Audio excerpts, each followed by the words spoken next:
बिस्मिल्लाहिर्रहमानिर्रहीम। अस्सलाम वालेकुम दोस्तों, मैं Marid Salim. Welcome to my YouTube channel Novel Orchid. कैसे हैं आप सब लोग?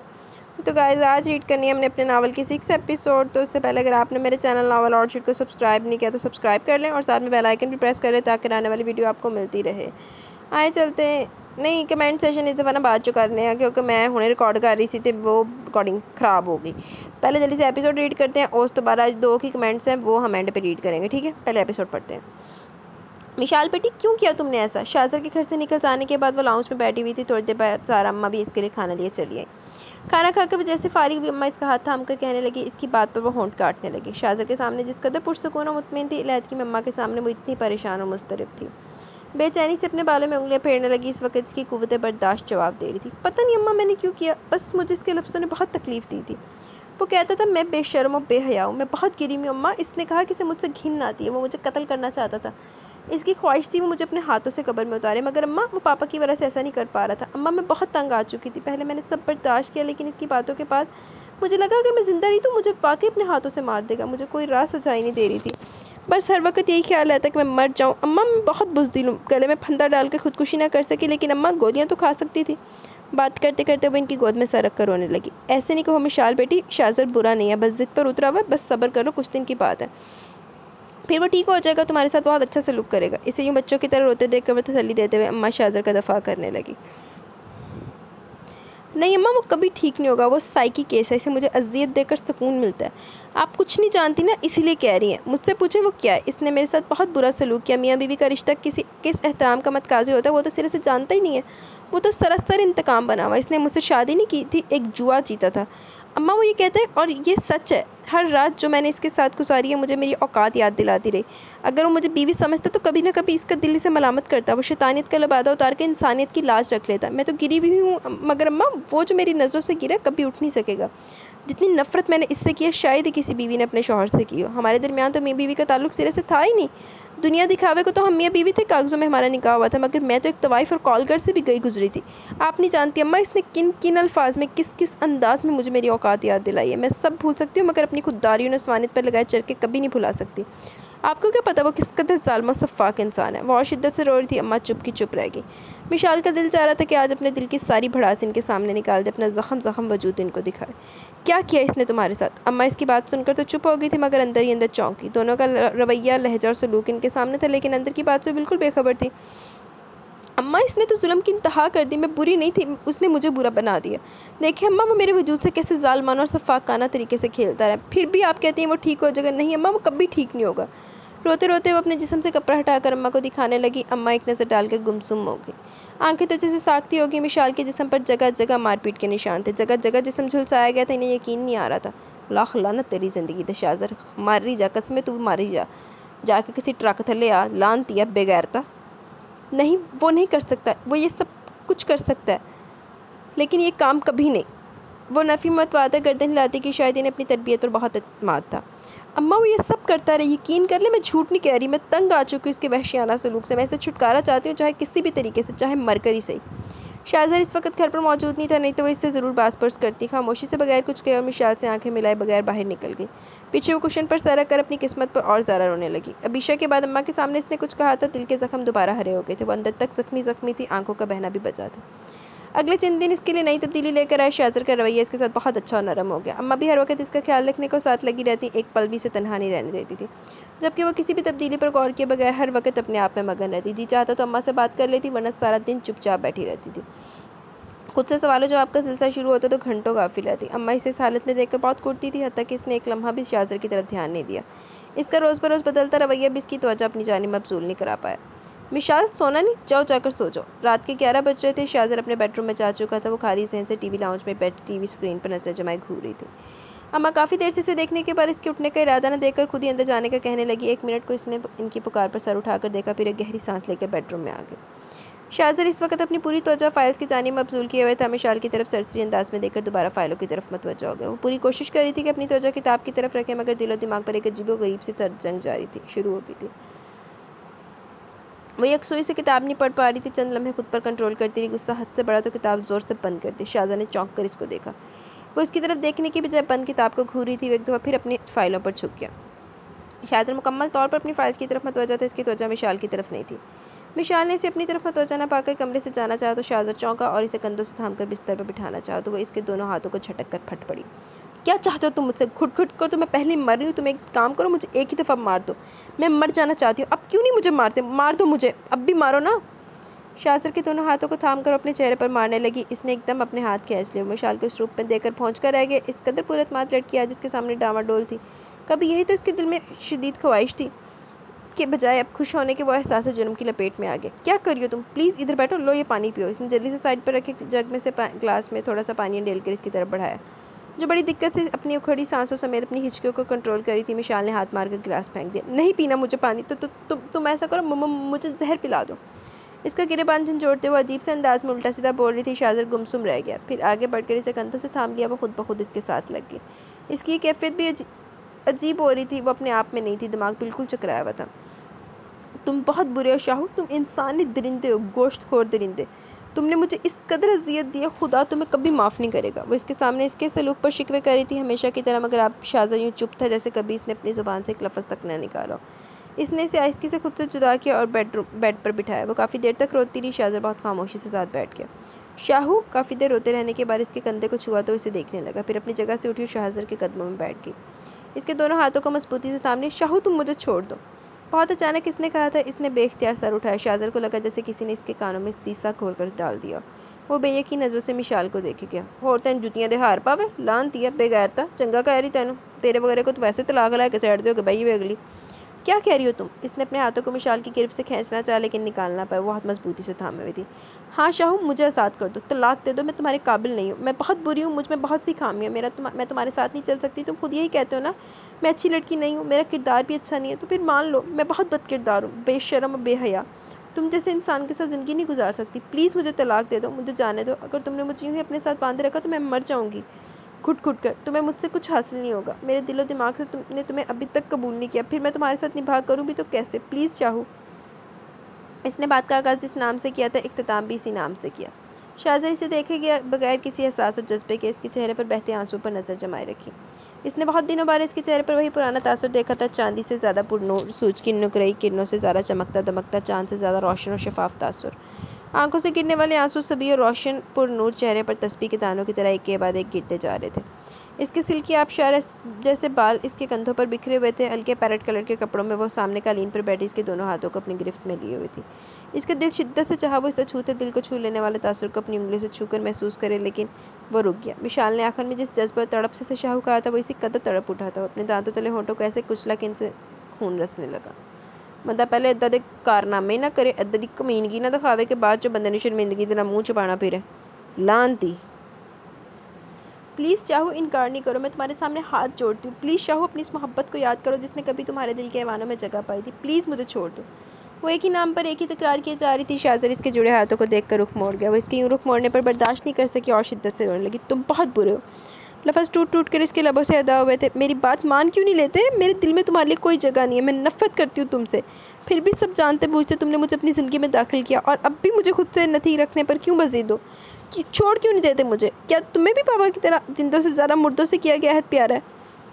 वो फैसला चाहती थी अभी और इसी वक्त, जबकि शाहज़र की मुसलसल चुप इसे मुतहविश कर रही थी। वो इसके साबका रवैयों की परवाह किए बगैर इसके सामने डट कर जमी हुई थी। वो इसे देखने लगा। वाकई इसकी निगाहों में ऐसी तो कोई चीज़ नहीं थी जो इसे अपनी सोच पर मजबूत रखती। वहाँ नफ़रत ही नफ़रत थी, लहजे में भी, अल्फाज में भी और आंखों में भी। वो इसकी बहती आंखों में झांकता इसे सामने से हटाकर दरवाजे की तरफ लपका। नहीं शाहज़र, ऐसे नहीं, आज तुम फैसला करके जाओगे, नहीं तो। मिशाल ने फ़ौरन आगे बढ़कर इस तरह रास्ता रोका। वो बुरी तरह बिगड़ा हुआ था। मिशाल के नहीं तो क्या अंदर छुपी एक वाज़ेह धमकी थी। अभी कुछ देर पहले वो इसका मुज़ाहरा भी देख चुका था। वो बेबसी से हाथों की उंगलियां एक दूसरे में उलझाने लगा। विशाल पत्थर की दीवार बनी इसके सामने बदस्तूर खड़ी इसका ज़बरदस्त मार थी। मुझे कुछ सोचने का वक्त हो। गहरे कुएं से शाहज़र की आवाज़ आती सुनाई थी। कितना वक्त चाहिए तुम्हें? वो अपनी नज़रों से शाहज़र का जायज़ा लेने लगी। वो सर झुकाए खड़ा था, अंदाज़ा न कर पाई कि इसकी बात में किस कदर सच्चाई है। सिर्फ एक ही रात और दिन, कल तुम्हें इसी वक्त जवाब मिल जाएगा। वो सर उठाकर इसे देखता बहुत आहिस्ते से कहकर कमरे से फ़ौरन निकल गया। पहले बंदा ददे गांधी ना कोले लौनती। मिशाल के असाब एकदम ढीले पड़ गए। खुद को बिस्तर पर गिरा लिया। आंखें बरस रही थी, अंदर बाहर लगी आग शोले उगल रही थी, मगर वो अब मुतमिन थी। इसका दिल पुरसुकून था। शाहज़र कॉल का पक्का था, जो कहता तो हर हाल में पूरा करता था। आज़ादी की एक उम्मीद से बनने लगी। चलो देखने तो आज़ादी मिल रही कि नहीं मिल रही। मिशाल, मुझे तुम्हारी बात कबूल है, मैं तुम्हें छोड़ दूंगा। अगली रात वो कितनी देर तक इंतज़ार करती रही कि शायद शाहज़र कुछ कहे, मगर इसने तो जैसे होंठों पर कुफर लगा रखा था। वो सुबह इसके कमरे से निकलने से पहले घर से निकल गया, फिर रात के लौटा तो किसी से बिना बात के सीधे कमरे में घुस गया। और जब वो रात के सोने के लिए कमरे में आई तो वो कुछ कागजात फैलाए बैठा था। कितनी देर तक दोनों तरफ से खामोशी तारी रही। शाहज़र ने कुछ नहीं कहा। इसके कुछ भी कहने के आसार न देकर बददिल होकर लेट की। शाहज़र भी लाइट ऑफ करके एक तरफ लेट गया और तब अंधेरे को चीरती शाहज़र की आवाज़ इसके कानों तक पहुंची थी। वो बेयकीनी से लेटी रही। फिर जब यकीन हो गया वाकई इसने कुछ कहा तो एकदम उठकर लाइट जला ली। शाहू, तुम सच कह रहे हो ना? फटते में सरस से इसकी आवाज़ लेट खड़ाई बेइंतहा खुशी हुई थी। हो गई। इसे तो गोया जैसे किसी ने नई ज़िंदगी की नवीद सुना दी थी। बेयकीन नज़रों से शाहज़र को देखने लगी जो आंखों पर बाजू रखे लेटा था हुआ था। हाँ, मैं सच कह रहा हूँ, मैं तुम्हें छोड़ दूंगा, लेकिन तुम्हें कुछ देर इंतज़ार करना पड़ेगा। अपनी हालत बदले बगैर वो कह रहा था। वो उलझ सी गई। कैसा इंतज़ार? इसके हकलाने पर शाहज़र ने बाजू हटाकर बराह रास्त इसकी आंखों में झांका। वो मज़ीद उलझ गई। दिल जो एक लम्हा पहले खुश हुआ था एकदम फिर खौफ के हसार में सिमटने लगा। ऐसा ही खौफ इसकी आंखों में भी छा गया। मैं चाहूँ तो तुम्हें अभी फारिग कर दूँ। मैं जो हमेशा अपनी मर्ज़ी करता आया हूँ, अब भी तुम्हें बासानी छोड़ सकता हूँ। लेकिन विशाल, ये तो मुझे आज पता चला कि यहाँ पाकिस्तान में सिर्फ दो इंसानों के दरमियान ही जोड़े जाते बल्कि पूरा ख़ानदान शामिल होता है। आज ही तो मुझे इल्म हुआ कि कुछ पुरानी और नई नस्लों की बकाओ ज़मानत के लिए हमें बाज़ औक़ात अपने दिल को मारकर ऐसे फ़ैसले भी करना पड़ते हैं जो हमें हरगिज़ कबूल नहीं होते।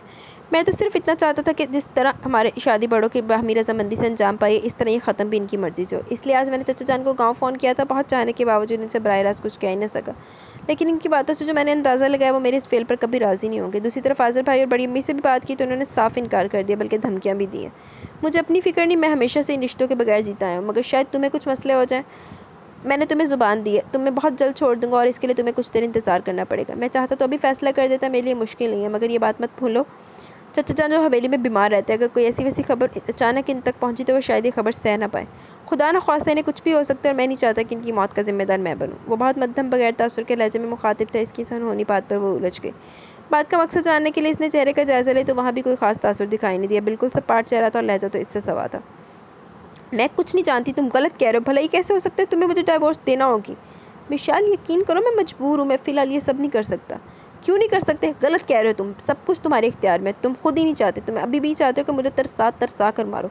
अभी तुम्हारा इंतकाम पूरा ही कब हुआ? मुझ जैसी लड़की हूँ, आराम से तुम्हारे शिकंजे से निकल, तो तुम्हारी अनापरस्त तबीयत को गवारा ही कब है?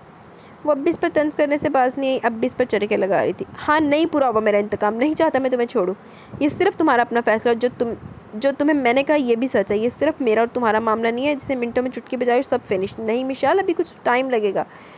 ये पूरे ख़ानदान का मामला। मैंने बहुत सोचा, हर ज़ाविये पर गौर किया। मैं चाचा जान को बताए बगैर बाला इनको कोई तकलीफ़ नहीं पहुंचा सकता। तुम मानो या ना मानो, वो तुमसे बहुत मोहब्बत करते हैं। ये फ़ैसला इनके लिए किसी शौक़ से कम नहीं होगा। पहले इनकी तबीयत ख़राब रहती है, अब जब अचानक ही इल्म होगा तो नुकसानदेह भी हो सकता है। मैं तुम्हें यकीन दिलाता हूँ, प्लीज़ मेरा एतबार करो। जब भी मुझे अंदाज़ा होगा कि चाचा जान मेरे इस फेल से हर्ट नहीं होंगे तो मैं तुम्हारे लिए बगैर कहे सब ताल्लुक़ तोड़ दूँगा। तुम्हें अपने नाम से अलहदा कर दूँगा। कागजात मैंने तैयार करवा लिए, बस साइन करना बाकी है। मिशाल के तंज ने जिस तरह से मुश्तिल कर दिया था, इतने गुस्से से वो बोला, लेकिन आखिर में बहुत मुतहम्मिल लहजे में इसका अंदाज़ समझाने वाला था। वो इसकी सारी बात सुनकर बेदिली से लाइट ऑफ करके दोबारा लेट गई। दिल जो पुरसुकून था वो एक नई बात सुनकर फिर अंदर ही अंदर मचलने लगा। सुनो, तुम्हें कितना वक्त लगेगा पापा को राज़ी करने में? वो अंधेरे में इससे फिर मुखातिब होगी। शाहज़ाद जो अपने ख्याल और सोचों में गलता था, अंधेरे में इसकी आवाज़ सुनकर चौंका। पता नहीं, मैं वसूख से नहीं कह सकता। शायद चंद दिन, महीने या फिर करके वो बात अधूरी छोड़कर खामोश हो गया। वो परेशान होगी। नहीं, मैं इतनी देर इंतज़ार नहीं कर सकती। जो कुछ करना सिर्फ इन चंद दिनों में करो। ज़रा मैं सिर्फ एक माह इंतज़ार कर सकती हूँ, इससे ज़्यादा नहीं। शाहज़र की डूबी आवाज़ उभरी तो वो खौफज़दा होकर फिर रोने लगी। एक रहाई का परवान मिल रहा था और वो भी किस्तों पर। वो परेशान ना होती तो फिर क्या करती? आंखों पर बाजू रखकर सोने की कोशिश करने लगी, लेकिन नींद तो आंखों की दहलीज से कोसों दूर थी। अगला दिन इसके लिए बहुत ही खुशगवार और अनोखा था, या फिर इसे यही लगा। काफ़ी रात देर तक जागते रहने के बावजूद अगले दिन इसकी आँख मुँह अंधेरे खुल गई। शाहज़र की बात पर तफक्कुरात में घिरने के बावजूद वो मुतमिन और रसूदा थी। क्या बात है, आज बहुत खुश हो? सारा दिन खिलाफ़े मऊल और खिलाफ़े तवक्का वो चहकती और खुश रही। अम्मा से रहा ना गया तो पूछ बैठी। इसने बेख्तियार मुस्कुराते इनके गले में दोनों बाहें डाल दी। हाँ अम्मा, वाकई आज मैं बहुत खुश हूँ। पता है, शाहज़र ने मुझसे वादा किया मुझे डाइवोर्स दे देगा। ये क्या बला होती है? मिशाल की बात अम्मा के बिल्कुल पल्ले नहीं पड़ी। मिशाल इनका सवाल सुनकर हंसती। अम्मा, ये कोई बला वला नहीं है। बिल्कुल डाइवोर्स का मतलब है तलाक दे देना, और शाहज़र मुझे तलाक दे देगा। क्या? अम्मा आंखें फैलाती हैरत तो बेयकीनी से गूंग रहेगी। क्या कह रही हो बेटी? अम्मा यकीन करने को तैयार नहीं थी, जबकि मिशाल इनकी हैरत को समझे बगैर बहुत मुस्कुरा रही थी। खिलखिलाती आवाज़ में अपनी कही जा रही थी। अम्मा, मैं शाहज़र की पहुंच से बहुत दूर चली जाऊंगी। वो अब कभी मुझे कोई तकलीफ़ नहीं दे सकेगा, और मैं, यकीन करें अम्मा, मैं बहुत खुश हूँ। इस सज़ा याफ्ता कैद से कैदी से भी ज़्यादा जिसे फांसी के तख्ते पर रहने इस वक्त उज़र ने रहाई मिला हो, जब वो बिल्कुल नाउमीद हो चुका हो। और मैं अम्मा अपनी इस रहाई पर बहुत खुश हूँ। इनके गले लगे वो खुद को ही बोलती जा रही थी। अम्मा इसे खुद से अलहदा करके वो और चेहरा देखने लगी जहाँ इन्हें सवाए खुशी के कोई और तासुर नहीं मिला। क्या शाहज़र वाकई तुम्हें छोड़ देगा, तलाक दे देगा? झिझकते हुए मिशाल से सवाल किया, जिनकी बात सुनकर खुद ही उलझ सी गई। क्यों नहीं देगा अम्मा? इसे मुझे तलाक देना होगी, नहीं तो मैं ज़मीन आसमान एक कर दूँगी। खुद तो मैं मरूंगी, लेकिन ज़िंदा वो भी नहीं रहेगा। अटल लहजे में बगैर किसी खौफ के हसार में आए वो कहने लगी। अम्मा ने गहरी सांस सीने से खारिज की। शाहों के ख़ानदान में आज तक किसी ने किसी को तलाक नहीं दी। जो लड़की जिसकी अमानत होती है सारी उम्र इसी के नाम पर गुजारती है, चाहे बीवी के साथ शौहर अच्छा सलूक करे या नहीं, हर हाल में इसे सारी उम्र इसी के साथ गुजारना होती है। और तुम कह रही हो कि तुम तलाक ले रही हो? शाहज़र कभी भी ऐसा नहीं करेगा। ख़ानदानी रीत और रवाज के मामले में तो वो कभी भी किसी की नहीं सुनता, कभी शाहों की रवायतों को न तोड़ेगा। और तुम खुद अक्लमंद हो, होश के नाखुन लो और अक्लमंदी से सोचो तो इस मसले का हल तलाक तो नहीं है। शाहज़र बहुत बदल गया, वो तुम्हें बहुत खुश रखेगा। इसे अपनी गलती का एहसास होगा। जब इंसान को अपनी गलती का एहसास होता है तो मुखालिफ को भी चाहिए इसे माफ़ कर दे। मिशाल बेटी, तुम भी शाहज़र को माफ़ कर दो, लेकिन इतना बड़ा कदम ना उठाओ। सारा ख़ानदान उजड़ कर रह जाएगा, समझने की कोशिश करो। लेकिन अम्मा, मैं मानती हूँ मैं सब, मगर मेरी अपनी ज़ाती पसंद नापसंद भी है। आप सब जानती हैं मैंने अपनी खुशी से इससे शादी नहीं की थी और मैं इसका रहना भी नहीं चाहती। मुझे हर हाल में तलाक चाहिए। मुझे इस बात से कोई गर्ज नहीं कि इस ख़ानदान में पहले किसी औरत को तलाक हुई है या नहीं, मगर अब होगी। ज़रूरी तो नहीं हर गलत रस्म और रवाज की हम पासदारी करते चले। बात शाहज़र की होती तो शायद मैं कुछ सोच भी लेती, मगर अम्मा यहाँ बात इस गलत सोच के इस ख़ानदान में कभी किसी औरत को तलाक नहीं हुई। औरत मलकियत तो नहीं, ना ही भेड़ बकरी भैंस है जिसे हमेशा अपनी मलकियत समझकर नारवा सलूक करते रहे। तायाजान ने शाहज़र की वालदा के साथ कब अच्छा सलूक किया था? वो भी इन्हीं का बेटा। एक गलत सोच ने इसके दिमाग में गिरा बांध दिया। अपनी महरूमियों का बदला वो दूसरों को अजियत पहुंचा कर ले रहा है। अम्मा बस, मैंने फैसला कर लिया कि मैं इस शख्स से तलाक लूँगी। वो सब बहुत साफ और खरे लहजे में कह रही थी। अम्मा इसका गुस्सा देकर चुप रही। इस वक्त इनका मिशाल को कुछ भी समझाना दीवार से सर फोड़ने के मुतरादिफ था, मगर वो दिल ही दिल में परेशान हो गई। समझ नहीं पा रही थी कि किस तरह समझा बुझा कर इसको इस फेल से बाज रखे, जिसकी लपेट में सारा ख़ानदान आ जाना था। शाहज़र तो इसकी बात समझ कर नज़रअंदाज कर रहा था, जबकि मिशाल सिरे से कुछ समझना ही नहीं चाहती थी। दोनों के ताल्लुकात दिन ब दिन कशीदा होते जा रहे थे। अब जो चंद दिनों में इन्हें शाहज़र का अच्छा रवैया शर्मिंदगी देखकर कुछ सुकून मिला, वो सुकून मिशाल की इस बात ने ख़त्म कर दिया था। आईने के सामने खड़े होकर इसने कोई 10वीं मरतबा अपना जायज़ा लिया। इसका हुस्न हर लिहाज से मुकम्मल था। गहरा पर्पल कलर जिसमें हमरंग मोतियों का बहुत ही नफीस काम था। मुकम्मल बाजू जिनकी कोने तक दरमियान में कटिंग हुई थी। मोतियों की लड़ियों से सजे इसके खूबसूरत सफ़ेद सेहतमंद बाजुओं को और भी दिलकश रूप दे रहे थे। पूरा ड्रेस ही इसके दराज कदो कामत वाले सराबे की अच्छी खासी जीनत बढ़ा रहा था। आम हालात मेरी शलवार कमीज़ बहारते मजबूरी पहनती रही। जब तक गांव में थी सिर्फ शाहज़र की मौजूदगी में शलवार कमीज़ से काम चलाया जाता था। फिर बाद में अपनी रूटीन के लिबास पर आके, और जब से शाहज़र के हमरा लाहौर आई थी सिर्फ शलवार कमीज़ ही पहन रही थी। खासतौर पर जदीद तराश कराश और स्टाइल से बना हुआ ये सूट, जिसे पहनकर वो शाहज़र के हमरा इसके DSP साहब के घर दावत पर गई थी। और इस सब के साथ साथ शाहज़र ने भी इसकी बहुत तारीफ़ की थी। और तारीफ़ अगरचे तंज तमस्कर के लिबादे में की गई थी, मगर इसके बावजूद इसे बजाते खुद ये लिबास बहुत ही ज़्यादा पसंद है। आज जब तैयार होने के लिए इसने वार्डरोब का जायज़ा लिया तो नज़र सब कपड़ों से होती हुई सिर्फ एक सूट पर जम सी गई। और इस वक्त ये सूट पहने खुद को बार बार आईने में देख रही थी। सूट और इसके कलर ने इसकी शख्सियत को बदल कर रख दिया था। हमरा बड़ा सा दुपट्टा शानों को ढांपता और फिर फिसल कर दोबारा बाजू में झूलता इसके हुस्न को एक नई अनोखी वली छप बता कर रहा था। कपड़ों का बगौर जायज़ा लेने के बाद खुद को मज़ीद संवारने के लिए मेकअप का इस्तेमाल भी करने लगी। अब इसने सिर्फ एक ही आँख की आई शेड मुकम्मल की थी कि शाहज़र कमरे में दाखिल हुआ। इसे बहुत अरसे बाद यूँ तमाम से तैयार होते देखकर रुक गया। देख तो इसने भी लिया था, एक नज़र डालकर दूसरी आंख का मेकअप मुकम्मल करने लगी।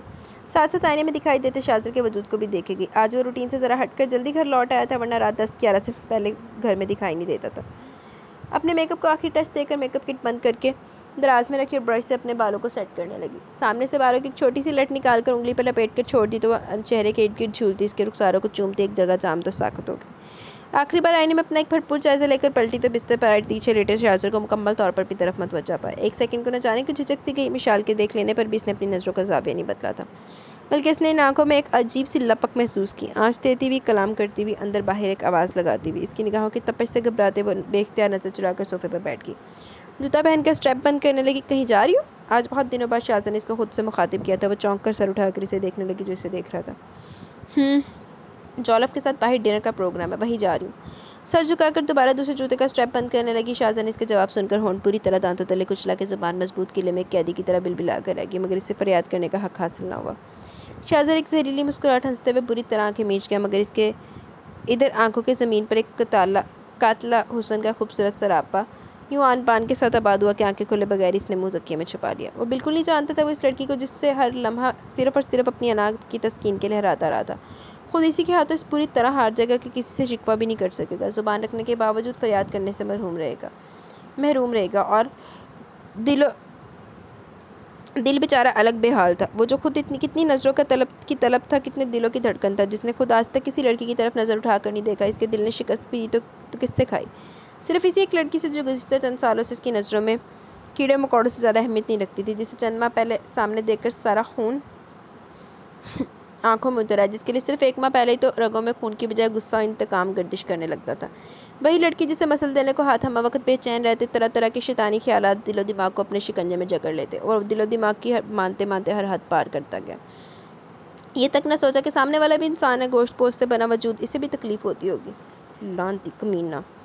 सोचा था तो सिर्फ इतना कि लड़की इसकी दस्तरस में फ़िक्र थी तो सिर्फ इतनी कि वो मगरूर और हसीन बेबस और मजबूर सी लड़की इसकी मर्दानगी और अना खुददारी के लिए एक चैलेंज है, एक खुला चैलेंज। इसकी मगरूर अनानस्वानियत और गरूर की रिदा में लिपटी खुददारियत को कुचलना ही इसकी अपनी ज़ात के लिए बाइस इफ्तिखार और मर्दानगी गैरत और वक़ार की अलामत है।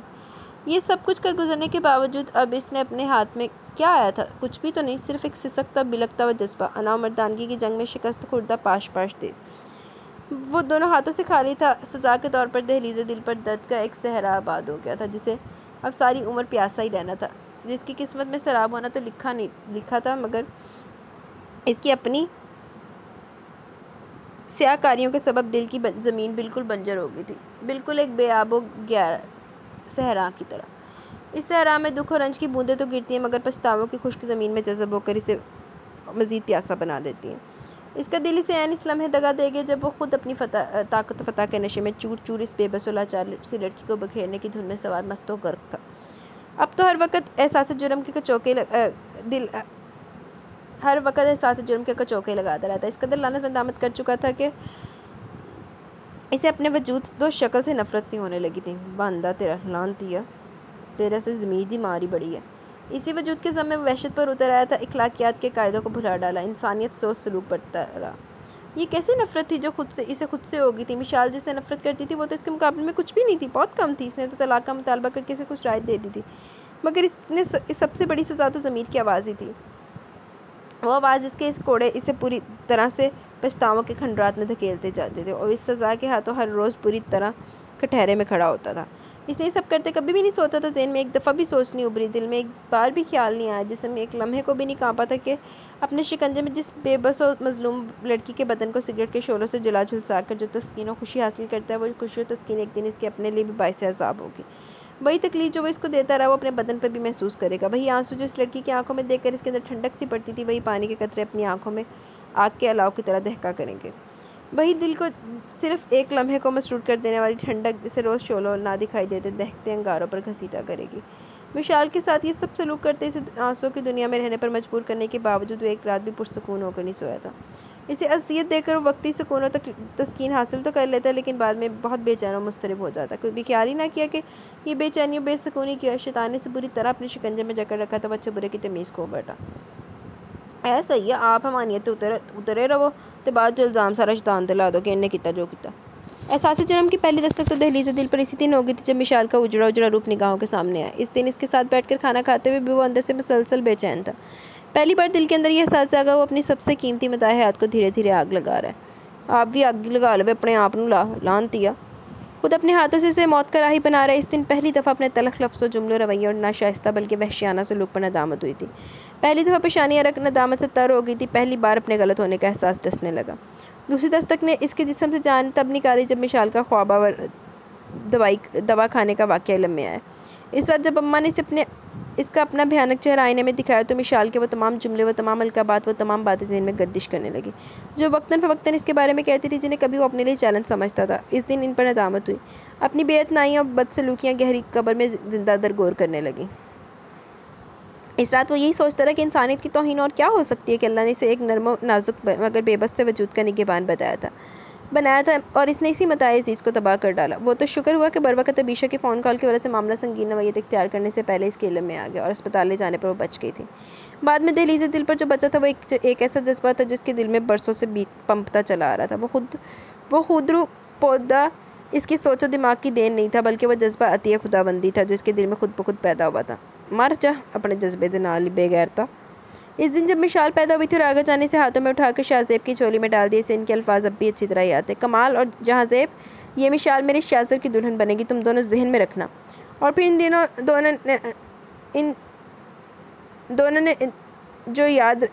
ने जो याद रखा सो रखा, मगर वो खुद कभी नहीं भूला।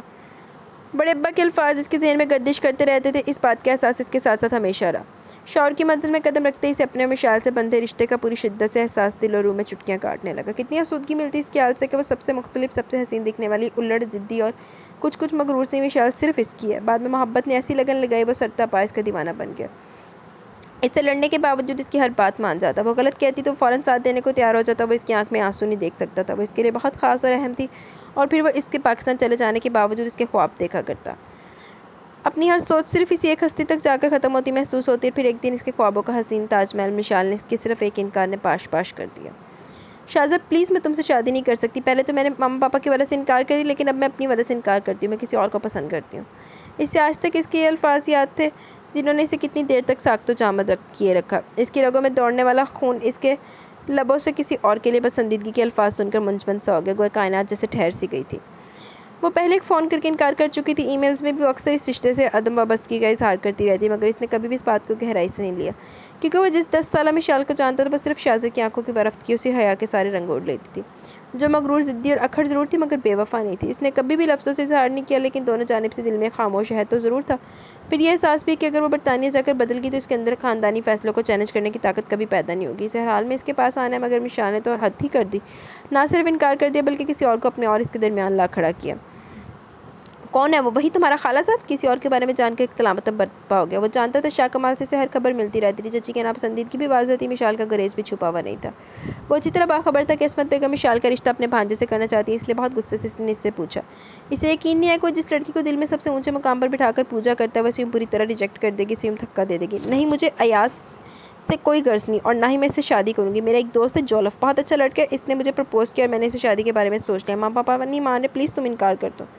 दूसरी तरफ से वो इसके बरसों के जज्बात की परवाह किए बगैर इंतहाई सफ़ा को करख्त लहजे में सब कह गई थी। इसके मुँह से कसाई का नाम सुनकर इसे पहली दफ़ा मिशाल से बहुत नफरत महसूस हुई। पहली दफ़ा इसे मिशाल की ज़िद्दी, अखड़, मगरूर नेचर पर बेइंतहा गुस्सा है। सॉरी, मैं इनकार नहीं करूँगा। तुम शायद भूल रही हो कि तुमसे मेरी निस्बत बचपन से तय है, और ये बात आगा जान ने तय की थी। इनके बाद मैं कभी भी नहीं चाहूँगा कि इनका फ़ैसला रद्द हो। फिर ये हमारे ख़ानदान के असूल और रस्म व रिवाज के कतई ख़िलाफ़ है। तुम्हारी हर हाल में मुझसे शादी होगी। इस दिन इसने पहली दफ़ा मिशाल से बिल्कुल जागीरदारों वाले लबो लहजे और तहक्कुम से बात की थी। पहली दफ़ा वो मोहब्बत को भूलकर ख़ानदानी वक़ार की बात कर रहा था। पहली दफ़ा इसके अंदर जहाज़ेब का बेटा होने पर कोई नदामत नहीं हुई थी। जवाबन में सख्त लबो लहजे पर मुश्तिल होगी। तुम और तुम्हारा ख़ानदान, तुम ये अच्छी तरह ज़हन नशीन कर लो कि मैं मर तो सकती हूँ, मगर तुमसे कभी शादी नहीं करूँगी। और फिर तुम किस ख़ानदान की बात करते हो? किन रस्म रवाज और फैसलों पर तुम फ़ख्र कर रहे हो? ज़रा अपनी औकात तो याद करो, अपना मवाजना तो करो। वही तुम्हारा ख़ानदान है ना, वही ख़ानदान तुम्हारी वालदा के जो रस्म रवाज और रीतों को तोड़ने में मशहूर है। तुम भी वैसे ही हो, एक तावान में आई हुई माँ के बेटे। मिशाल के साथ मलकों ने जो कुछ किया, इसने से एक ज़ख्मी नागन बना दी। तो अंदर तक जहरीली हो गई थी। मलकों से ख़ास तौर पर मलका यास से इसकी नफ़रत की तो कोई हद ही नहीं थी। वो नफ़रत की इंतहा तक जा सकती थी, मगर इस हद तक भी चली जाएगी इसे उम्मीद नहीं थी। शट अप मिशाल, आई से शट अप। इसका ऐसा ललकारता जवाब सुनकर वो बेकाबू हो गया। फिर इसने फ़ोन बंद कर दिया। इसे हर इस शख्स से नफरत थी जो इसे इसकी माँ का हवाला देता, ख़ानदान का ताना देता था। इसने अपनी सारी ज़िंदगी मलकों से कभी कोई रब्ता नहीं रखा। हत्ता कि लाहौर में जब वो तालीम हासिल करने आया, मलक अयास के बेटे सुहेब मलिक ने कई दफ़ा इसके पास आकर अपने और इसके रिश्ते को जाकर करना चाहा। कितनी कोशिश की इसने इन दोनों ख़ानदानों के ताल्लुकात फिर से इस्तवार हो जाए, मगर इसने हर दफ़ा इसको नामुराद लौटा दिया। इसलिए वो खुद पर से एक तावान में आई हुई माँ के बेटे का धब्बा मिटा देना चाहता था। वही धब्बा जिसने एक आसेब की तरह से बचपन से लेकर जवानी तक इसका पीछा किया, इसके साथ चिमटा रहा। वो सारी ज़िंदगी बेचैन रहा था। इस एक एहसास ने इसकी शख्सियत को तोड़ फोड़ कर रख दिया। सबसे पहले इसे इस बात का एहसास दिलाने वाली आज़र भाई, ज़ूबिया, मारिया और शाहमीद की वालदा बड़ी अम्मी थी, शाहजहांज़ेब की पहली बीवी। तो हुन बड़ी अम्मी की चंगी बनी फिर दी। आज़र की माँ, ये शाज़र भी तुम्हारा बेटा है, इसे भी तवज्जो दिया करो। बिन माँ के बच्चा इस बात को बहुत महसूस करता है जब तुम इसको प्यार नहीं करती। इसका बाप शाहजहांज़ेब बड़ी अम्मी से कह रहा था। वो इस वक्त इसकी उम्र सिर्फ 6 साल थी। नहीं शाहजी, मैं तवान में आई हुई इस औरत के बच्चे को नहीं पाल सकती जिसे इसके मरने के बाद भी आपकी बीवी कबूल नहीं कर पाई। मैं इसे हवेली में बर्दाश्त कर लेती हूँ, इतना ही बहुत है। इस पर नज़र पड़ती तो मुझे इसकी माँ याद आती है। सबरीना की मासूम सूरत रुलाती है। कितने अरमान थे इसे अपनी भाभी बनाने के। बड़ी अम्मी रोने लगी। इसके बाप ने इनके मना करने के बावजूद इसकी माँ से शादी की थी। इन्हें इस बात का भी बड़ा कलक था। देखो आज़र की माँ, ये मासूम सा बच्चा, इसे कुछ इल्म नहीं, कुछ नहीं जानता। तुम मोहब्बत दोगी तो तुम्हें माँ कहेगा, फिर ये मुझे आज़र से किसी भी तरह कम नहीं है। भले इसकी माँ मलकों की बेटी थी, ख्वाह ये सबरीना के तवान में आई माँ का बेटा, लेकिन ये है तो हमारा खून है, हमारे ख़ानदान का चश्मा चिराग है। देख लेना, एक दिन बड़ा होकर अपने बाप की जगह हमारा नाम रोशन करेगा। शाहजहाँ ज़ैब ने वाले मोहब्बत से कहते इसका माथा चूम लिया तो बड़ी अम्मी चुप रही। इसे तब इनकी चुप रहना बहुत गनीमत लगा। इसे हवेली में एक जगह मिल गई थी, वो हवेली का बेटा था, शाहों का खून था। इसे अपना मुकाम और अपनी शनाख्त बनाने में बहुत वक्त लगा। इसने दिन रात एक किया, अनथक मेहनत की, बहुत मुश्किलों से बड़ी अम्मी का दिल जीतने में कामयाब हुआ। ज़ुबिया और मारिया को बहनों की तरह मोहब्बत ही शामिर को छोटा भाई ही समझ कर जाना और चाहा। आज़र भाई को बड़े भाइयों की सी इज़्ज़त, रुतबा और मान दिया। इसे हवेली में कदर की निगाह से देखा जाने लगा, एक अलग ही मुकाम मिल गया। सब इससे मोहब्बत भी करते थे और इज़्ज़त भी, मगर वो अपनी ज़ात से मलकों का धब्बा न मिटा पाया। वह हर इस मुकाम पर बुरी तरह हर्ट हुआ जब इसे खुद को शाहों का फ़र्द साबित करना पड़ा, और शाहों का फ़र्द साबित करने के लिए इसने अपना सुख चैन भी तबाह कर दिया। वो पल भी गया था। सारा माँ ने इसकी बहुत अच्छी तरबियत की, इसे एक माँ से बढ़कर मोहब्बत दी। इतना तो इन्होंने अपने बच्चों को भी नहीं चाहा था जिस कदर वालिहाना लगा और मोहब्बत इससे करती थी, मगर अफसोस वो इसकी शख्सियत ना बना सकी, इसके अंदर पलने वाला कॉम्प्लेक्स ना ख़त्म कर सकी। माँ सर पर ना हो तो बच्चों का क्या हाल होता है। इसने लम्हा लम्हा बचपन से जवानी तक इस बात का तज्जिया किया। इसकी ज़ात में बहुत ऐसी महरूमियाँ रह गई। वो बहुत जल्द गुस्से में आ जाता था, वो छोटी छोटी बातों पर जल्द खफा हो जाता था। मनफी सोचों की बदौलत इसने खुद को एक महदूद हद तक में मुकीद कर लिया। इसके अंदर का एक खला कम होने की बजाय और बड़ा, और फिर जब मिशाल ने इनकार किया तो इसका दिया गया ताना बहुत अज़ियत देता था। बंदा की करे। यही वो दौर था जब इसके अंदर बहुत सी खामियां पैदा हो गई। वो बहुत करख्त हो गया। सफ़ाकाना सोच इस तरह हावी हुई कि मोहब्बत कहीं जास हुई। फिर तो अना और ज़िद ने दिलो दिमाग पर ऐसा बसेरा कि वो काम करता गया जिसे इंतहाई बुरा लगता था। इसे लड़कियों से मेल मिलाप दोस्ती करना जहर लगता। अंदर की सोचों से पीछे छुड़ाने के लिए इसने लड़कियों से मिलना मिलाना शुरू कर दिया। हुस्न-ओ-बू की महफिलों में दिलो नज़र की सैर करने के बावजूद इसके अंदर की तिलमिलाहट और बेचैनी कम नहीं होती थी, मगर की और बढ़ जाती। अक्सर इसका दिल चाहता वो अपनी ज़ात को ख़त्म कर डाले, मगर वो ये ना कर पाया। जवाबन वो अज़ियत पसंद हो गया। थोड़ी दिली और संग दिली ने दिल को अपनी लपेट में ले लिया। कई मुकामात पर इसने अपनी ज़ात को संवारने के लिए बहुत जद्दोजहद की थी, मगर जब भी कोई इसे तावान में आई हुई माँ का बेटे का ताना देता, सर से पाँव तक भड़क उठता, अंदर तक उधेड़ता चला जाता। तैशो गम व गुस्से का सैलाब ऐसा मुँहज़ोर होता कि मुकाबिल को मारने पर तुल जाता है। इसके दोस्त अहबाब, जानने वाले रिश्तेदार सभी इसके गुस्से से बहुत खाइफ रहते। फिर मिशाल को जब 15 सालों बाद अपने रूबरू देखा तो इसके अंदर तक हलचल सी मच गई। इसी रात जब वो आई थी और इसने वही बातें दोहराई जिन्हें वो भुलाने की कोशिश करते करते अपनी ज़ात को भी भूल गया। इसके अंदर भी कोई अच्छा शाज़र पसता था, वो जानता नहीं था। इसने फिर से वही ख़ानदान और तावान में आई हुई माँ के बेटे का ताना दिया, फिर वो सह नहीं पाया। इसके अंदर मुंतकमाना सोच पलने लगी। वहशत उतर आई। ज़िद और इंतकाम ने ये भी भुला दिया कि वो कभी इसकी मोहब्बत भी रही है। बाद में इसने से शादी करके इसकी बात और अपनी अमली सोचों का अमली जामा पहना दिया। इसने अगरचे ये सब कुछ नफरत इंतकाम के मुँह रेले की शिद्दत में बहकर किया, मगर अपनी ज़ात, अपनी सोच, अपने किरदार और अपने अमाल को बरी ज़िम्मा करार नहीं दे सकता था। जहाँ कुछ मिशाल की ज़िद्दी तबीयत, अक्खड़ मजाज और मगरूराना फितरत का कसूर था, वहाँ वो खुद ज़्यादा कसूरवार था। मिशाल एक लड़की थी, नर्म और नाजुक सी, इससे कई गुना कमज़ोर और बेबस सी थी, मगर खुद तो वो एक मर्द था। इसके मुकाबले में ताकतवर, छा जाने वाला, खुद पर कंट्रोल करने वाला। लेकिन इसने खुद पर कंट्रोल नहीं किया, अपनी मनफी सोचों को नहीं दबाया था, और यही इसकी गलती थी। वो सब जानबूझकर करता रहा। इसे अपनी गलती का एतराफ़ था। वो इसे कुछ नहीं दे सका सवाए आंसुओं के, बेरंग वहशत और बुरबरियत से मज़य्यन ज़ालमान और सफ़ाकाना लम्हों के, अज़ियत और तकलीफ़ दे यादों के। मिशाल के मुतालबे पर सारी रात सोचने के बाद एक फ़ैसला मिनटों में हो गया। इसने अपनी ज़ात की सारी खामियों और खूबियों की गलतियों समेत कबूल कर लिया। वो अपने अमाल पर शर्मसार था, अपने गुनाहों के अल्लाह ताला से माफ़ी का तलबगार था। इन चंद दिनों में इसने बहुत गिड़गिड़ा कर, रो कर अपने गुनाहों की माफ़ी मांगी। वो गुनाह जो दानिस्ता करता रहा था, इसे हक हासिल नहीं था। एक कमज़ोर सी लड़की को तकलीफ़ देकर सुकून हासिल करता। मिशाल को तो अलहदा हो जाने का इख्तियार इसके रब ने दिया था, फिर वो कौन होता था जो इसे सब कुछ यहाँ हो जाने के बाद भी बांधे रखता, इसे तलाक न देता। इसने सोच लिया था कि वो इसे अपनी ज़िंदगी से दूर कर देगा। इसे अपने गुनाहों की माफ़ी सिर्फ इसी एक रास्ते पर चलने से हासिल हो सकती थी। बस इसी एक सोचने से एक फ़ैसले पर पुख्ता कर दिया। अल्लाह, वो अभी तक शाह कमाल को राज़ी करने में कामयाब नहीं हो पाया था। मिशाल की तरफ से दी गई 1 महीने की मोहलत भी अब ख़त्म होने को थी, और वो परेशान हो गया। मिशाल से कलाम तो तकरीबन इसी रात से अपना फ़ैसला सुना देने के बाद से बंद था। दोनों के ताल्लुकात बस प्राय नामी थे। वो अलग कमरे में सोती थी, बस इसके कपड़े और दीगर अशिया अभी तक इसी के कमरे में थी, इसलिए वो कभी कभार इसे अपने कमरे में देख लेता। फिर वो अपनी दुनिया में बहुत खुश मगन और मस्त थी। इसकी जानिब से एक फ़ैसला हो जाने के बाद इसने फ़ौरन बरतानिया जॉलब से रब्ता किया। इसे शाज़र के फ़ैसले के मतलब इसने सब बता दिया, तो वो फ़ौरन पाकिस्तान आने पर राज़ी हो गया। वो आजकल किसी होटल में ठहरा हुआ था। मिशाल से इसकी कई मुलाकातें हो चुकी थी और आज रात का डिनर भी शायद इसी नवैयत का था। शाहज़ा ने सोचते सोचते कमरे का जायज़ा लिया तो मिशाल इसे कहीं भी दिखाई न दी। वो बाहर जा चुकी थी। वो भी एक गहरी सांस खींचे तक एक तरफ फेंक कर लाउंज में आ गया, मगर वहाँ मिशाल को अम्मा के साथ उलझते देकर दरवाजे पर ही रुक गया। मिशाल देखो बेटी, तुम्हारे इस तरह रोज़ किसी गैर मर्द के साथ कहीं बाहर आना जाना मुनासिब नहीं। तुम शादीशुदा लड़कियों कम से कम शाहज़ा से ही पूछ लेना चाहिए था। वो जैसा भी है, बहरहाल अब भी तुम्हारा शौहर है और तुम अब भी इसके निकाह में हो। अम्मा ऊंची आवाज़ में मगर नरमी से मिशाल को समझा रही थी, मगर वो दोनों ही शाहज़र की मौजूदगी से लाइलम थी। वो खामोशी से खड़ा रहा। अम्मा प्लीज़, आप हर वक्त मुझे मत समझाती रहा करें, कभी ये फ़र्ज़ अपने इस लाडले पर भी पूरा कर लिया करें।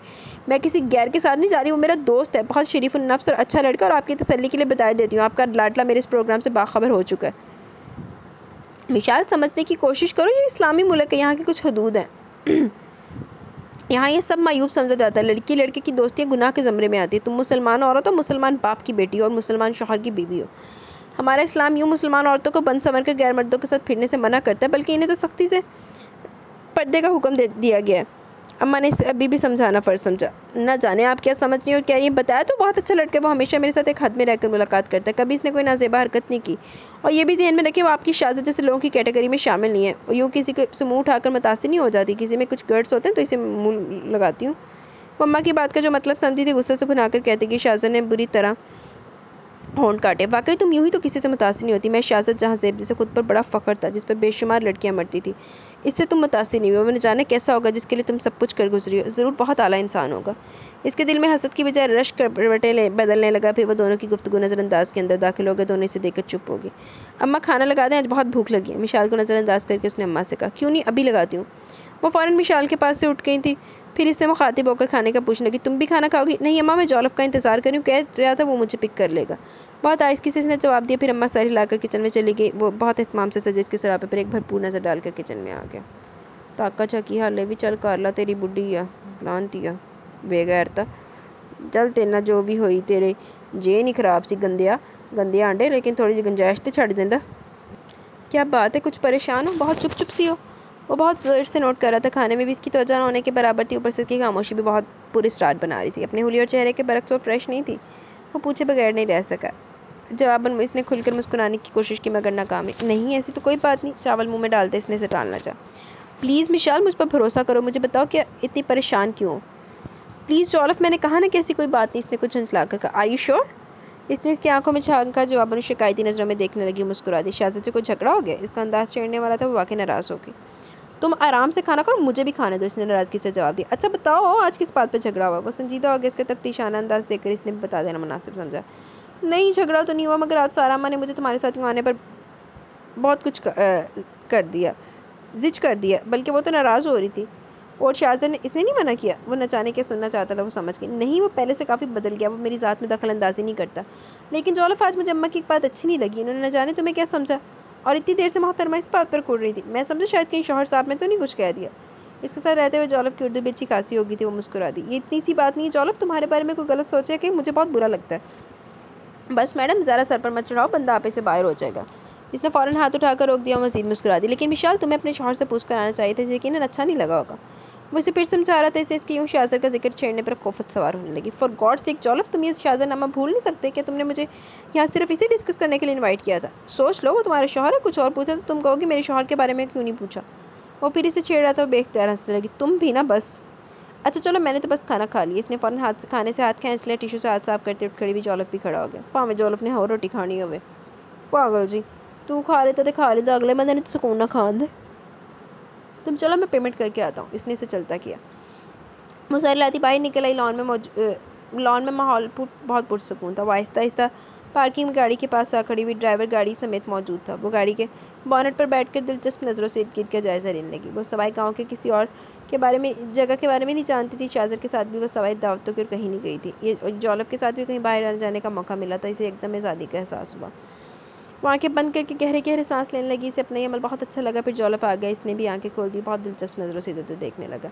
मिशाल, तुम्हारी तरह ये पाकिस्तान भी बहुत खूबसूरत है। वैसे ताइशी नज़रों से देखते कह रहा था। इसकी आंखों में कुछ रंग से उतरने लगे। जॉलफ ने एकदम नज़र हटा दी।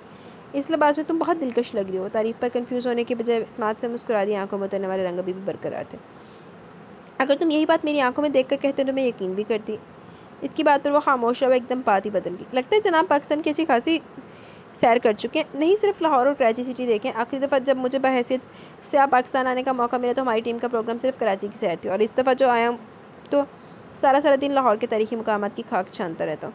बहुत ही हैरत अंगेज़ मकामात हैं। वो अनजाने में से ही बहुत दिलचस्पी से बगैर पलके झपकाए से देखे कि जोल अपने इसकी महवियत को नोट करके इसके सामने हाथ ले रहा है। आओ तुम्हें तुम्हारे घर छोड़ दूँ। अब भी नहीं, अभी तो मेरा दिल चाहता है मैं इस खुली फ़िज़ा में थोड़ी देर और सांस लूँ। ओके, जैसे तुम्हारी मर्ज़ी। वो भी कंधे उचकाकर गाड़ी के बोनट पर चढ़ के बैठ गया। विशाल, मुझे तुम्हें एक बहुत अहम बात बतानी है और इसलिए मैंने आज तुम्हें बुलाया। वो बहुत संजीदगी से मुखातिब था। वो इटकेट से नज़र हटाकर इसे देखने लगी। क्या? वो पूरी जान से मतवज्जा थी।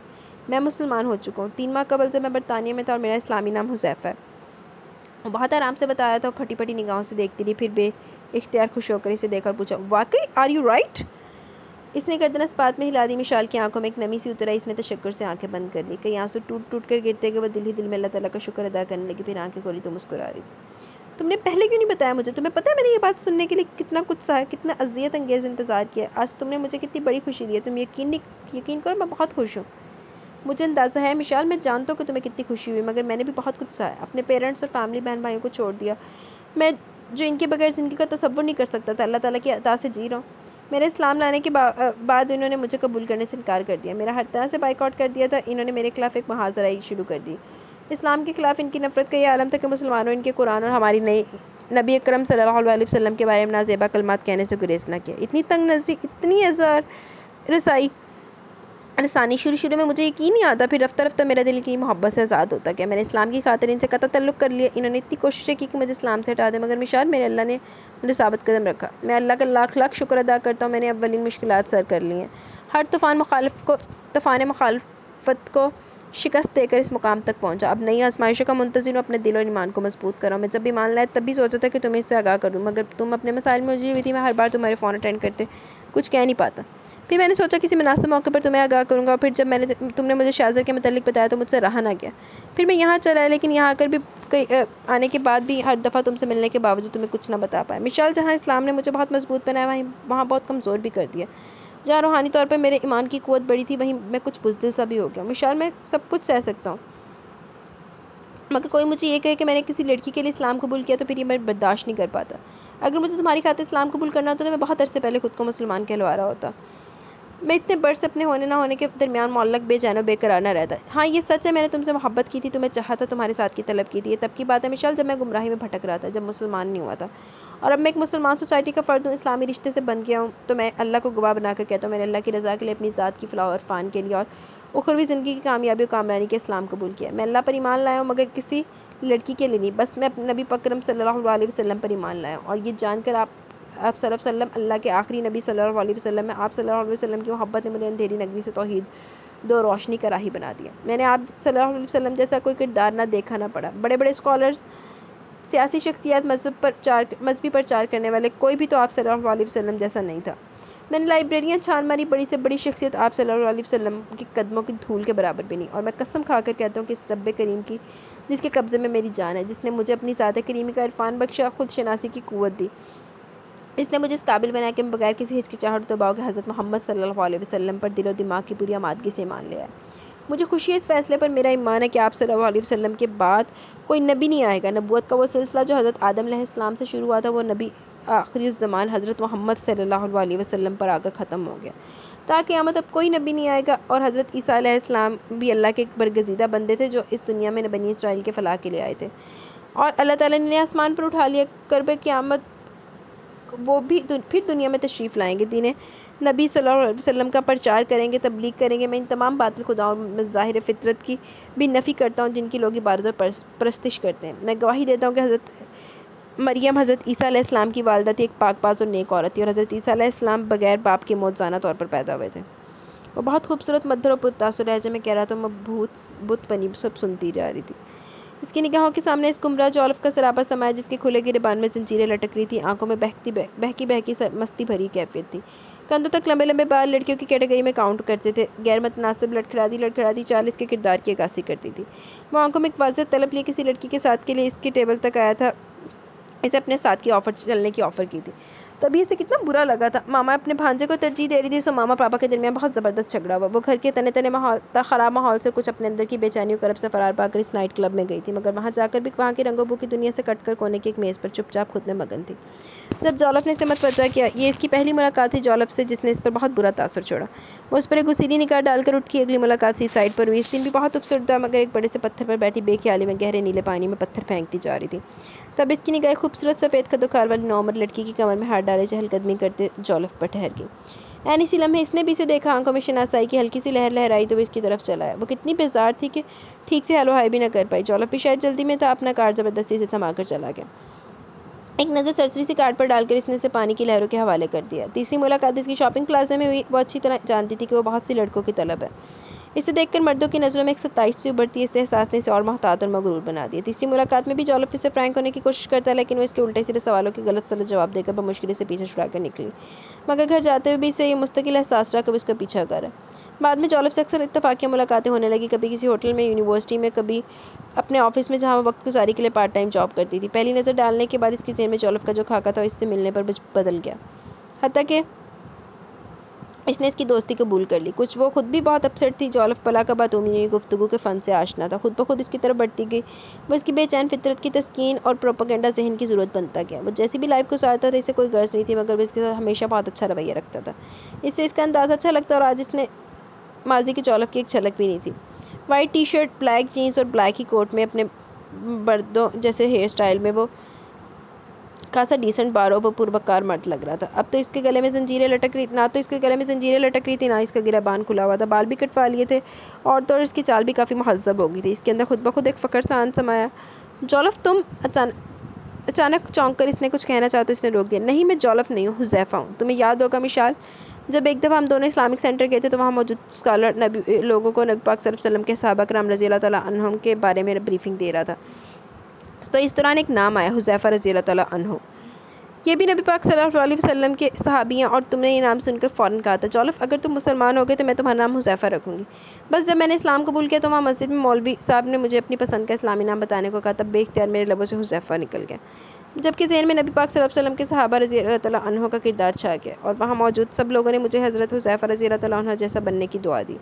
अब क्या प्लान है? मुसलमान तो हो चुके हो, ज़िंदगी का एक नस्बुल लाइन तो तुम्हें मिल गया है, फिर आगे क्या करोगे? क्या पाकिस्तान में रहोगे? नहीं, फ़िलहाल तो मैंने कुछ भी नहीं सोचा, खुद को अल्लाह पर छोड़ दिया। अलबत्ता मैं अपनी जॉब से मुस्तफ़ी हो गया। जिस फर्म में मैं काम करता रहा वो चूँकि ईसाइयों के बहबूद के लिए काम करती थी। मेरे मुसलमान होने से मेरी सलाहियतें भी मशकूक होगी, इसलिए कि फ़र्म की तरफ से इससे पहले कि फ़र्म की तरफ से मेरे मुसलमान होने की बर्दाश्त में कोई कदम उठाया जाता मैंने खुद ही रिज़ाइन कर दिया। आजकल दुबई में एक इंजीनियरिंग रिसर्च कंपनी में जॉब के लिए अप्लाई किया, वह शायद कोई मस्बत जवाब मिल जाए। तो तुम दुबई चले जाओगे? यस, ये तो जॉब पर मुनहसर, अगर जॉब मिल गई अच्छी हुई तो वेल।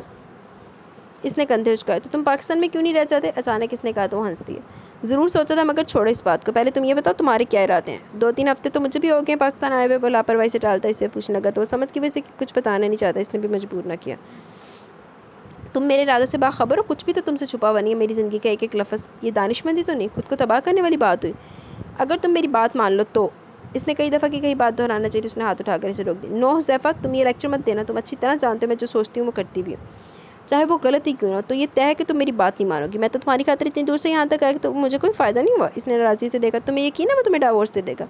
मुझे नहीं मालूम हुज़ैफ़ा, मेरे दिल में अजीब व गरीब से वसवसे उभाम आते रहते हैं। शाहज़ाद न जाने क्या चाहता है और इतनी देर क्यों लगा रहा है? बताया तो था इसने कि पेपर्स तो तैयार हैं, जैसे पापा एग्री हुए वो साइन कर देगा। इस दिन के बाद तो इसने जैसे खामोशी की रिदा ओढ़ ली है। कितनी मरतबा चाहा कि इससे आइंदा के बारे में पूछूं, मगर तो वो कुछ पूछने की मोहलत ही नहीं देता। वो एकदम बहुत उलझ गई। तो तुम्हारा मतलब वो अपनी बात से बदल रहा है? वो बगौर इसके उलझे चेहरे को देखने लगा। नहीं, इतना तो यकीन है वो अपनी बात से नहीं बदलेगा। इसमें बहुत सारी खामियाँ मगर एक खूबी है, वो कॉल का पक्का है। कभी वादा खिलाफ़ी नहीं की, चाहे मुकाबिल दुश्मनी क्यों ना हो।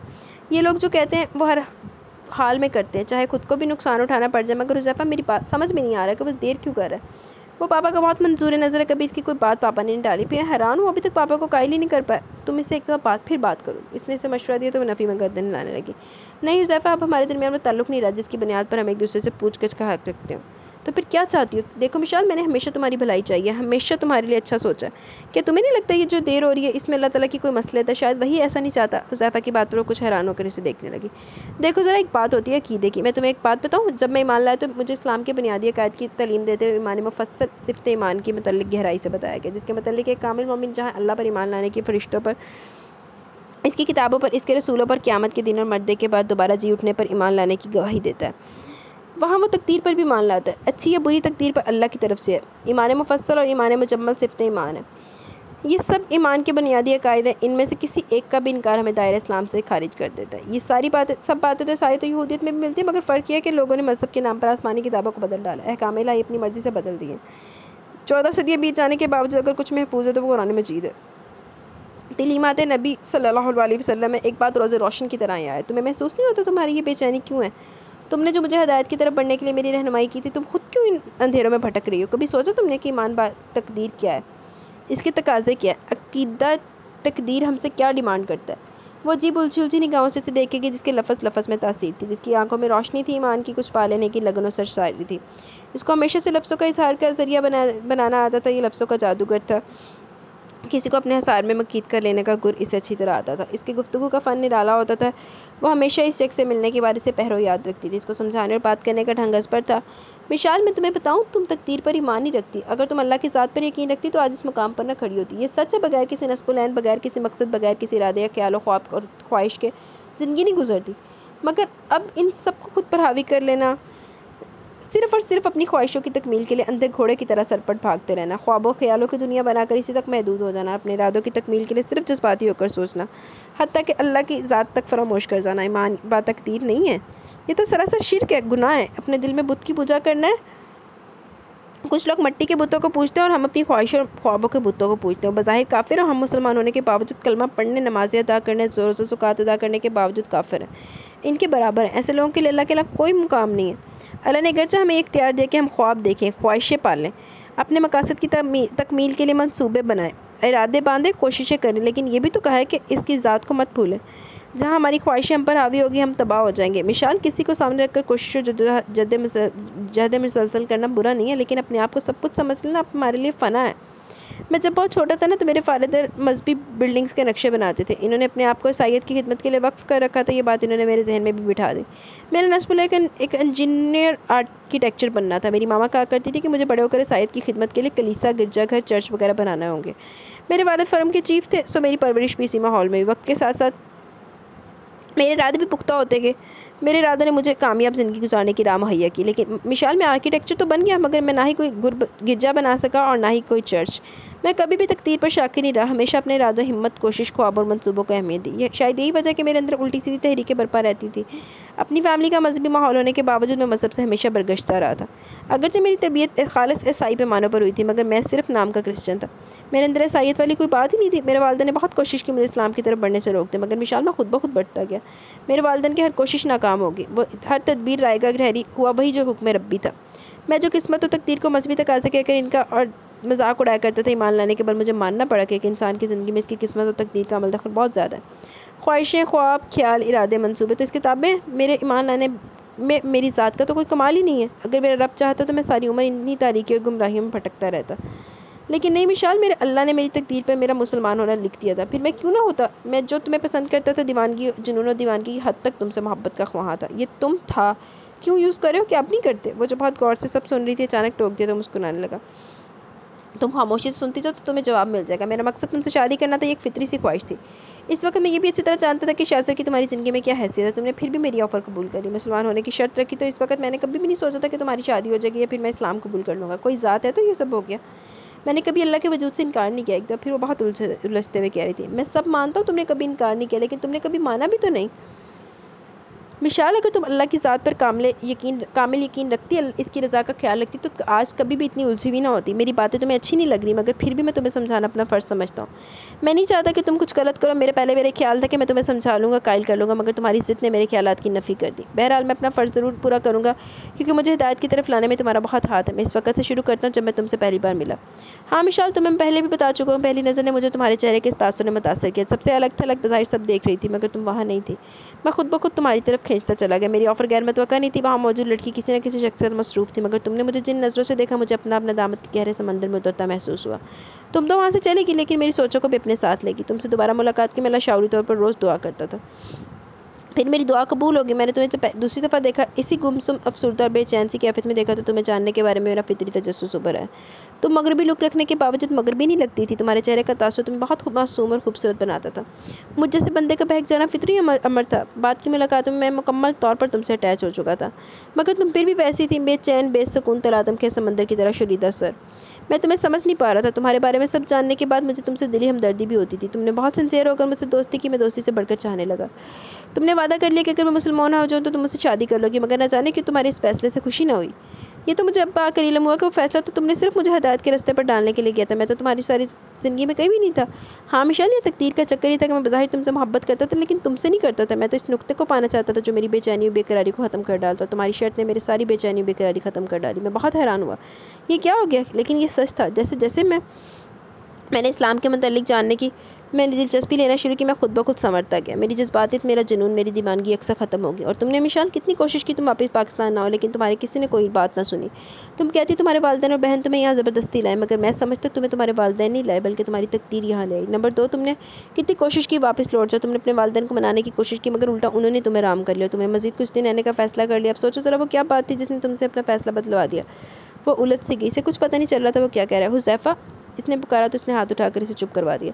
अभी मेरी बात जारी है, तुम अच्छे बच्चों की तरह चुप करके सुनती जाओ। नंबर 3, जब तुम्हें इल्म हुआ कि तुम्हारी शाज़ा से शादी हो रही है तो तुमने फिर अपनी सी कोशिश की। तुमने कादर मुतल्लक के लिखे को बदलना चाहा। अगरचे ये फैसले ज़मीनी लोगों ने किए, लेकिन लिखे तो अल्लाह ताला ने थे ना। तुमने शादी से बचने के लिए फ़रार का रास्ता मुंतखब किया, हवेली से निकल आई। तुमने आखिरी हद तक पूरी कोशिश कर ली कि किसी न किसी तरह तुम इस गाँव से निकल जाओ, तुम ये मुल्क छोड़ दो, लेकिन तुम कुछ भी ना कर पाई। अपनी मेहनत और इतनी मेहनत और एहतियात के बावजूद शाज़र के मज़ारे ने तुम्हें देख लिया और पहचान लिया। तुम्हें वापस हवेली जाना पड़ा, अपनी नापसंदीदगी के बावजूद शाज़र से शादी करनी पड़ी।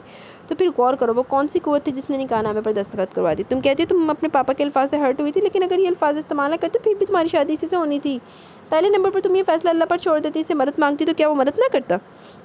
नहीं मिशाल, इसने यूँ ही तय किया हुआ था, बस तुम गलत करती रही। हक, खुददारी, अरादियत हर एक को हासिल है, मगर ये भी तो सोचो कि वो अल्लाह क्या चाहता है। इसकी क्या मर्ज़ी है कि हमारी ख्वाहिशें, हमारे इरादे, हमारे मंसूबे इससे बढ़कर हैं? नहीं, कभी भी नहीं। इसने नफ़ी में सर हिलाया।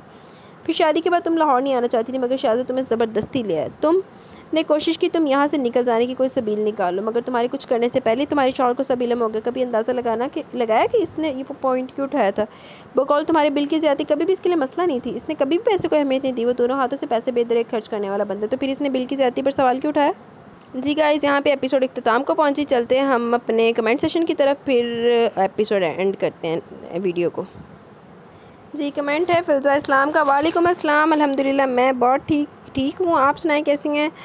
नावल बहुत इंटरेस्टिंग होता जा रहा है। मुझे मिशाल के लिए बुरा फील हो रहा है, पर इस तरह नावल बहुत पसंद आ रहा है, एंजॉय कर रही हूँ। चलें जी, बहुत अच्छी बात है कि आप नावल को एंजॉय कर रही हूँ, और ये मैं आपका फेवरेट नावल रीड कर रही हूँ, तो आप आगे भी इंजॉय करती रहें ऐसे। फ़िज़ा मलिक सबा का एज़ यूजुअल लॉन्गेस्ट कमेंट है। सबा, मुझे आपकी ना जो फरमाइश थी ना वो भी ताज़ी याद आई है। इंशाल्लाह उसको जल्दी हम रीड करेंगे, ठीक है।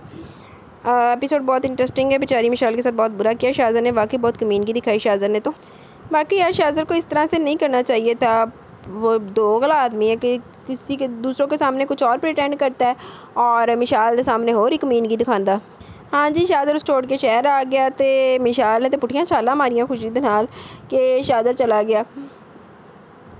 बाकी मिशाल का जो अपने पेरेंट्स के साथ है रवैया यार, वो तो आहिस्ता आहिस्ता सही होगा ना। अभी तो उसको अपने पेरेंट्स से दुख मिला है, अभी तो देर तो लगेगी सेट होते होते। आहो चांदी तो नहीं सी हो जानी, बेइज्जती बदतमीज़ी भी इन्हें की है। बदतमीज़ तो खैर मिशाल वाकई बहुत ज़्यादा है, तो उसने बदतमीज़ी भी इतनी की शाज़र के साथ। ज़्यादा ना जाना तो नहीं चाहती सी, लेकिन अभी तो रोंदा है, घसीटदा है लै गया मिशाल नूं। बाकी सारी एपिसोड इंटरेस्टिंग थी जी। वो लास्ट एपिसोड पे मैंने पोस्ट किया था, लेकिन लॉन्ग था इसलिए पोस्ट नहीं हुआ, फिर अगेन एडिट किया तो हो गया। अच्छा, बीस्ट के लास्ट एपिसोड की बात करिए, चलो कोई नहीं। आमीन सुम आमीन, दुआओं में याद रखें, बस दुआओं की ज़रूरत है आपकी। तामीर खान, आप भी, ये मेरा फेवरेट नावल है। 1 मिनट। अच्छा, आप सहराओं की गुलाम इश्क वाले की बात करेंगे। सबसे अच्छा करेक्टर मुझे शेरबानो का था, एक डॉक्टर के रूप में और एक ख्वाजा सरा के रूप में भी दिल जीत लिया भाई ने इसने। ये तो है, शेरबानो का करेक्टर बाकी बहुत अच्छा था। आपने सही कहा था, शेरबानो हमेशा हम सबको याद आती रहेगी। मैंने अपनी मामा और सिस्टर को भी ये नावल सुनाया था, बहुत पसंद आया उनको भी। अल्लाह आपको खुश रखे, आमीन सुम आमीन। दुआओं में याद रखें यार, और जब आप लोग इस तरह से तारीफ़ें करते हैं मुझे बड़ी खुशी होती है, मेरा खून बढ़ जाता है, मुझे मोटिवेशन मिलती है, फिर मैं और रीड करती हूँ नावल। अच्छा जी, शाज़िया मुस्तफ़ा के नावल पे कमेंट किया है रूबी शेख ने, नाइस नावल। अच्छा जी, थैंक यू। आमिर खान का कमेंट है, वालेकुम अस्सलाम, अल्हम्दुलिल्लाह मैं ठीक हूँ, आप कैसी हैं? आप ही माशाल्लाह, आपकी नावल सारी प्यारी हैं, जो बीच में केमिस्ट्री करती हैं, कमेंट्री, केमिस्ट्री तो मैं पढ़ रही हूँ। आप बहुत प्यारी है, बहुत प्यारी होती है आपकी आवाज़ सब। Thank you very much. आपकी कॉमेडी भी बहुत प्यारी माशाल्लाह, तबारक ताला, तबारक अल्लाह। मेरा नाम मरियम है, आईडी मेरी आईडी है, मेरी आमिर के नेम से है आईडी मेरी, लेकिन मेरा नाम मरियम है। अच्छा Maryam, thank you very much, मुझे बहुत अच्छा लगा कि आपको पसंद आता है नावल, माशाल्लाह आप मुझे बहुत अच्छी लगती हैं, good job, thank you Maryam, it's really very greatly honoured for me कि आप मुझे पसंद करती हैं। अस्मा दिल बहुत बुरा हो रहा था मिशाल के साथ बाकी यार कमीनगी तो बहुत मारी और ज़बान दी गंदी सी तेने हाथ चलाए लानती ने, लेकिन ऐसा होता है रियलिटी में भी कि जो औरत ज़बान चलाती है तो फिर उन्होंने बंदे उन्हें देगे हाथ चलाते हैं, तो बस क्या कर सकते हैं हम, सवाई गालियाँ निकालने की तो वो हम निकाल लेंगे। इसमें आपने घबराना नहीं है। बाकी एपिसोड अपने इख्तिताम को पहुँची, मुझे भी इजाज़त है, टाइम पूरा हो गया है और मैं अब चलती हूँ, अभी मुझे सोना है। इंशाल्लाह कल मिलेंगे न्यू एपिसोड के साथ, जल्दी जल्दी 8-9 रह गए यार, पूरे कर दो 4000, मैं फिर आपको सरप्राइज़ दूँगी, ठीक है? 4000 पूरे करोगे सरप्राइज़ मिलेगा मुझे, जब इजाज़त है, अल्लाह हाफिज़।